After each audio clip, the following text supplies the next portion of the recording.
নমস্কার।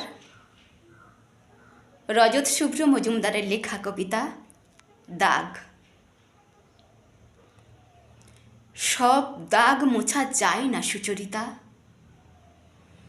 ছেলেবেলায় মাস্টারমশাই ঘাম আর চক দিয়ে দাগ কেটে অঙ্ক কষাতেন ব্ল্যাকবোর্ডে। বোর্ড মুছে পরিষ্কার করে দিলেও মনে থেকে যেত সেই দাগ। ওপাড়ার লাহাবাড়ির মেজো মেয়ে মালবিকা, তার কপালে যে কলঙ্কের দাগ কেউ মোছাতে পেরেছে কোনোদিনও? আহা, কীরকমভাবে বেঁচে আছে মেয়েটা।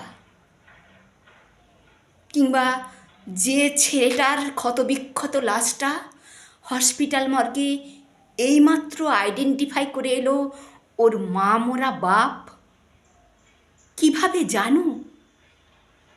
একমাত্র ওর বাঁ হাতের কনুইয়ের নিচে একটা ছোট্ট জুড়ুল, ওর জন্মদাগ।